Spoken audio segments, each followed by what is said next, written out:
बिस्मिल्लाह। जिस तरह आप ना फिज़िकल कंट्रोल पढ़ रहे थे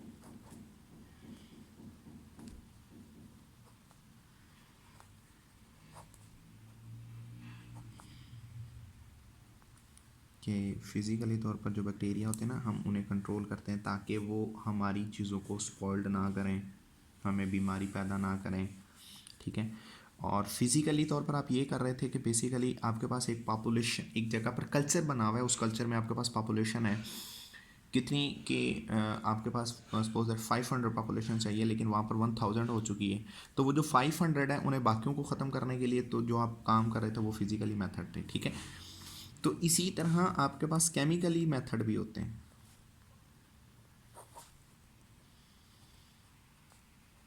केमिकली मेथड के ज़रिए से भी आप कंट्रोल करते हो।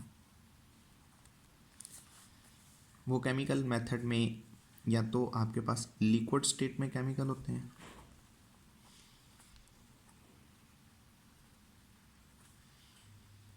आपके पास कोई वो टैबलेट्स हैं, कैप्सूल है, या फिर आप उसकी वैक्सीन कर रहे हो, ठीक। यहाँ पर आपके पास एक केमिकल नहीं, डिफरेंट केमिकल्स होंगे।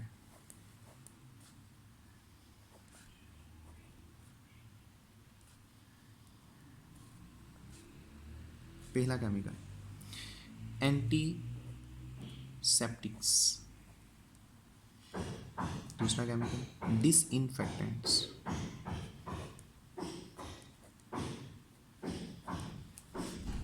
और तीसरा केमिकल एंटीसेप्टिक्स, डिसइंफेक्टेंट्स और तीसरा antibiotics.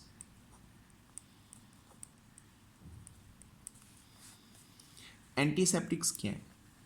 Remove microbes from living tissues.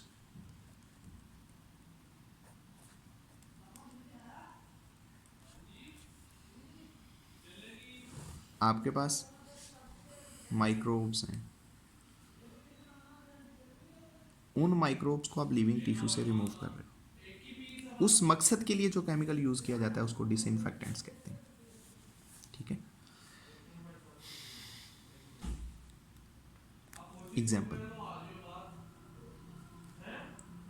Hydrogen sulphide, sorry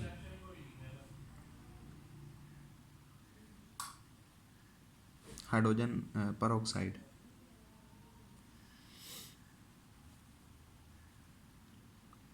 dioxide, नहीं नहीं, एक है आगे एंटीसेप्टिक्स में सिप्रट,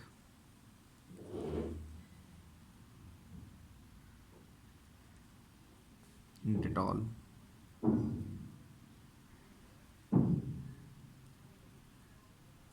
तो ये मुख्य तरह के एंटीसेप्टिक्स होते हैं, यानी कि वो जो इंजेक्शन लगाने से पहले वो जो सा डिस्पेंसर होता है वो कॉटन के ज़रिए से हमारी स्किन साफ़ करता है, वो एंटीसेप्टिक्स होते हैं, ठीक है।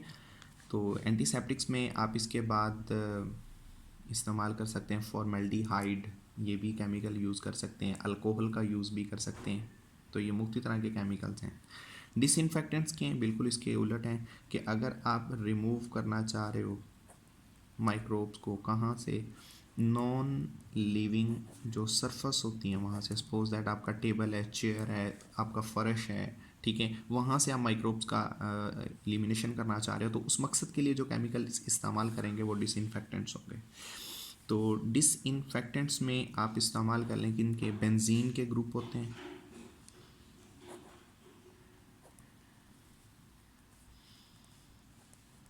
हार्पिक्स होती हैं, यहाँ पर भी डिटॉल्स यूज़ किया जाता है,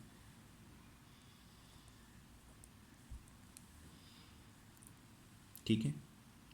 फिर अदर आपकी बुक में भी उन्होंने लिखे हुए हैं सल्फ़र के ग्रुप्स होते हैं। तो ये सारे जो से ना ये रिमूव किए जाते हैं डिसइंफेक्टेंट्स। अब एंटीबायोटिक्स क्या हैं? एंटी का मानी होता है रोकना, इनहिबिट। बायो का मानी क्या होता है? लाइफ। यानी कि यहाँ पर क्या किया जाता है? लाइफ को इनहिबिट किया जाता है। लाइफ को इनहिबिट दो तरह से किया जाता है, या तो उसको रिटार्ड करेंगे या लाइफ को टोटली किल करेंगे। रिटार्ड का मानी कि यहाँ पर उनकी जो ग्रोथ है उस ग्रोथ को मेंटेन करने की कोशिश करेंगे, यानी कि जो पॉपुलेशन है हम उसे मेंटेन करने की कोशिश करेंगे, नहीं तो फिर वो टोटली ख़त्म कर दो। वो केमिकल्स जिसमें आप बैक्टीरिया की पॉपुलेशन को मेंटेन करना चाह रहे हो, आपने एक कल्चर बनाया और उसके अंदर आपने एक ऐसे केमिकल्स डालने कि आपके पास वो जो कल्चर है उसमें टोटली बैक्टीरिया मरे नहीं, बल्कि 1000 या 500 के करीब रह जाएं, बाकी सारे ख़त्म हो जाएं। उस चीज़ के लिए जो आप केमिकल इस्तेमाल करोगे उन्हें हम नाम देते हैं माइक्रो बायोस्टैटिक्स का।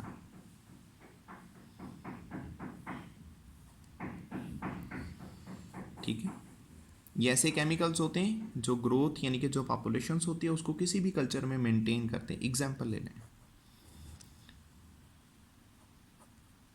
Sulpha groups in pickles, pickles अचार को कहते हैं।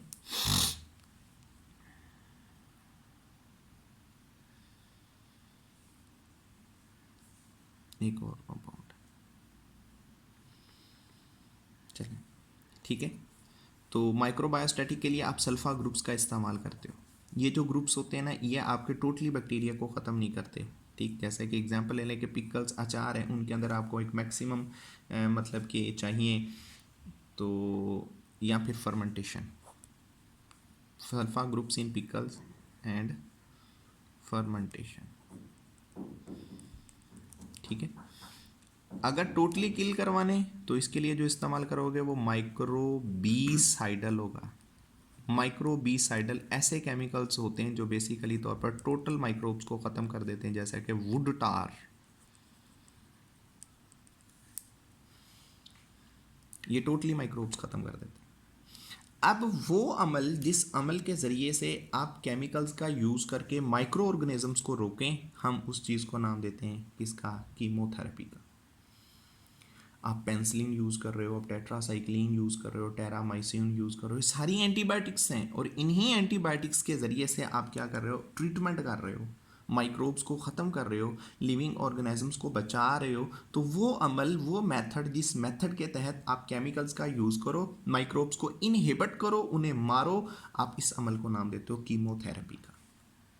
एक होती है रेडियोथेरेपी, जिसके अंदर आप रेडिएशंस का यानी कि वेव्स का इस्तेमाल करते हैं, वो एक्स वेव्स होती हैं। ठीक है, तो एक आपके पास फिजियोथेरेपी होती है, जिसमें आप फिजिकली एजेंट्स का इस्तेमाल करके क्या करते हैं, या तो बॉडी को रिलीफ दे रहे होते हैं किसी भी पेन से।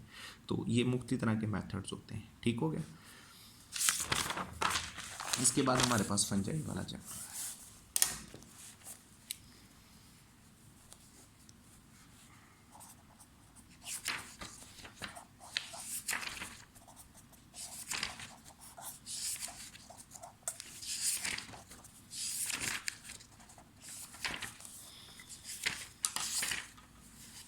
फंजाई,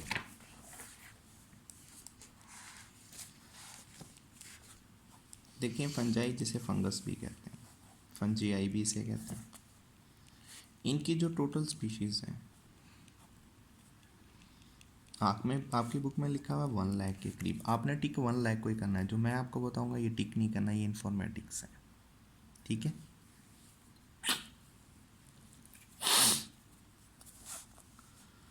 2.2 मिलियन से लेकर 3.8 मिलियन इनकी स्पीशीज होती है,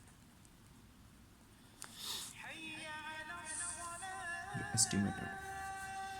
जो आपके पास इंफॉर्मेशन है, जिनकी इंफॉर्मेशन है, जिन्हें आप जानते हैं, जो कैटलॉग्ड हैं, उनकी स्पीशीज कितनी होती हैं, 1,20,000। ठीक, फंगस के लिए हम एक वर्ड यूज करते हैं नोटोरियस का।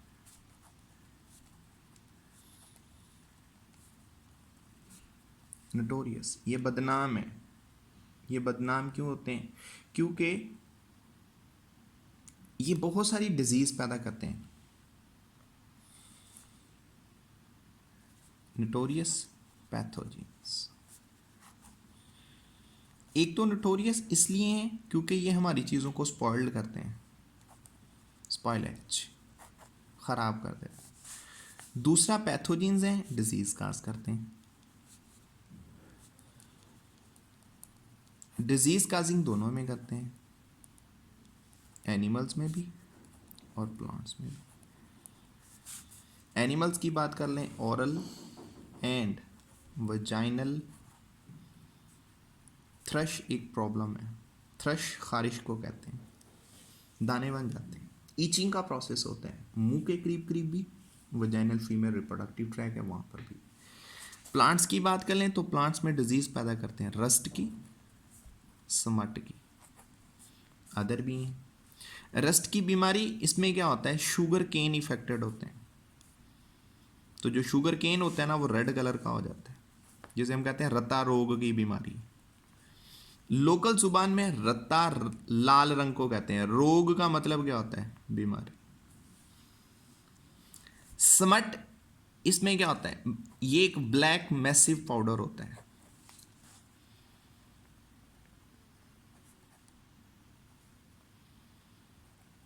एक ब्लैक पाउडर है।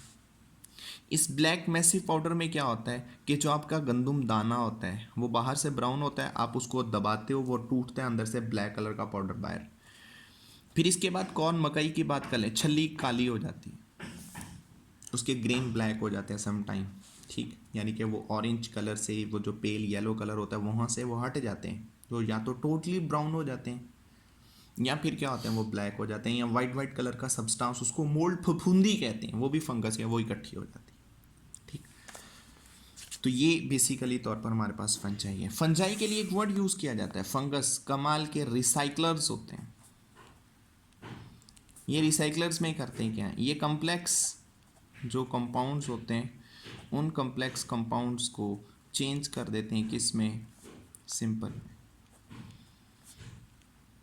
जब कम्प्लेक्स कंपाउंड्स को चेंज किया जाता है सिंपल में, हम इस चीज़ को नाम देते हैं कि ये रिसाइकलिंग कर रहे हैं। कल हमारा बॉडी मरेगा, डिकम्पोज होना है, इसकी डिकम्पोजिंग करेगा कौन, यही फंगस करेगी। ये फंगस वो जो कम्प्लेक्स मटेरियल्स होंगे उन कम्प्लेक्स मटेरियल्स को चेंज कर देंगे, किस में, सिंपल में।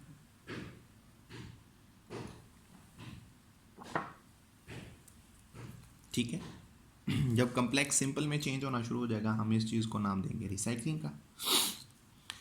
तो दूसरी बात ये कि रिसाइकलिंग का वर्ड क्यों यूज़ किया जाता है, हमारे इकोसिस्टम में एक रिसाइकलिंग, एक न्यूट्रिएंट साइकिल चलता है।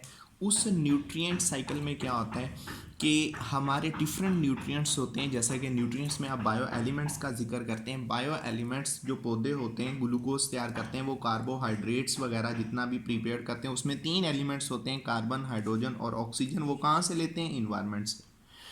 जब ग्लूकोज के अंदर ये 3 एलिमेंट्स इन्वायरमेंट से आते हैं, वही ग्लूकोज हम खाते हैं, तो हमारे बॉडी में भी वही 3 जाते हैं। तो कल हमारा बॉडी जब मरेगा, तीनों एलिमेंट्स जो इन्वायरमेंट से पिक किए थे दोबारा फिर किसको दे दिए जाते हैं, इन्वायरमेंट्स को। हम इस चीज़ को रिसाइकलिंग कहते हैं। अब मसला ये है कि जो फंजाई है इसको एक सेपरेट किंगडम बनाया हुआ है। वो क्यों बनाया, फंजाई का सेपरेट किंगडम इसलिए बनाया क्योंकि फंजाई ना तो एनिमल्स की तरह बिहेव करती है और ना ही प्लांट्स की तरह बिहेव करती है। ये इसके खुद के डायरेक्ट अलग करेक्टरिस्टिक्स होते हैं। अच्छा, एक बात तो ये कि आपको फंजाई यहाँ पर नुकसान दे रही है, दूसरी बात ये फंजाई हमें बेनिफिट्स भी देती है। आप बेनिफिट्स की बात कर लें तो फंजाई के ज़रिए से आप एंटीबायोटिक्स हासिल करते हो, पेंसिलिन। फंजाई के ज़रिए से आप फर्मेंटेशन करते हो, यीस्ट, ब्रीविंग इंडस्ट्रीज़ में ब्रेड, केक वगैरह ये बनाते हो। तीसरी बात ये रिसाइकलिंग कर रही हैं, ठीक है। चौथी बात ये कि हम फंजाई को खाते हैं, ईडिबल होती हैं, जैसे कि मशरूम, खुम्बियाँ वगैरह, मोरल्स, ट्रफल्स, ये सारे। तो अब इसको सेपरेट किंगडम इसलिए बनाया गया क्योंकि पहली चीज़, इसकी सेल वॉल बाकी सभी की सेल वॉल से मुनफरद होती है। इसकी सेल वॉल किसकी बनी है, काइटन। काइटन एक पॉलीसेकेराइड है, बिलोंग कार्बोहाइड्रेट से करता है। दूसरी बात ये, विदाउट ये सेंट्रियोल्स होते हैं। हालांकि एनिमल्स में सेंट्रियोल होते हैं, प्लांट के पास सेंट्रियोल्स नहीं होते। लेकिन ये प्लांट की तरह क्यों नहीं है, क्योंकि प्लांट तो फोटोसेंसिस करता है। बेशक प्लांट में सेल वॉल है लेकिन वो फोटोसेंसिस करके अपनी खुराक खुद बना रहे हैं, ये अपनी खुराक खुद नहीं बना सकती। ये हेट्रोट्रॉफ है। ये क्या है, हेट्रोट्रॉफ है। एनिमल्स भी हेट्रोट्रॉफ होते हैं, लेकिन एनिमल्स जो हेट्रोट्रॉफ होते हैं उनके पास कौन सा सेल वॉल है, हमारे पास तो सेल वॉल है ही नहीं। इस वजह से हम ये कहते हैं ये प्लांट्स की तरह भी नहीं है, ये एनिमल्स की तरह भी नहीं है। फिर इसके बाद इनके अंदर होती है न्यूक्लियर माइटोसिस। न्यूक्लियर माइटोसिस एक ऐसा अमल होता है जिस अमल में न्यूक्लियस की मेम्ब्रेन फटती नहीं है, हत्ता के क्रोमोसोम जो होते हैं वो सेपरेट हो जाते हैं। क्रोमोसोम जो होते हैं ना वो आधे न्यूक्लियस के अंदर ही एक पोल्स पे चले जाते हैं, आधे एक पोल पे चले जाते हैं, जबकि हमारे अंदर ऐसा नहीं होता। हमारे अंदर सबसे पहले न्यूक्लियस मेम्ब्रेन, आपने माइटोसिस का अमल पढ़ा होगा कि प्रोफेज के अंदर जो न्यूक्लियर मेम्ब्रेन होती है वो टूट जाती है, क्रोमोसोम सारे दरमियान में इकट्ठे हो जाते हैं, फिर मेटाफेज आती है, मेटाफेज प्लेट बनती है। लेकिन हम इनके अंदर क्या होता है, वो न्यूक्लियर मेम्ब्रेन नहीं टूटती, बाकी सारा अमल हो जाता है। लास्ट पे जब क्रोमोसोम हाफ हाफ हो जाते हैं ना, फिर लास्ट पे जाके क्या होता है कि वो न्यूक्लियर मेम्ब्रेन टूट जाती है। इस अमल को न्यूक्लियर माइटोसिस कहते हैं, जो इनकी सबसे मुनफरिद होती है। ठीक है। खुराक हासिल करने का तरीका क्या है? एब्जॉर्बिंग। एब्जॉर्बिंग एक ऐसा अमल होता है जिस अमल में ये जिस्म से बाहर एंजाइम्स फेंकते हैं, बॉडी आउटसाइड ये एंजाइम्स रिलीज करते हैं। बॉडी आउटसाइड ये क्या करेंगे, इंजाइम को रिलीज करते हैं। जब ये बॉडी आउटसाइड इंजाइम रिलीज करते हैं, हम इस अमल को नाम देते हैं न्यूक्लियर माइटोसिस का। ठीक हो गया जी।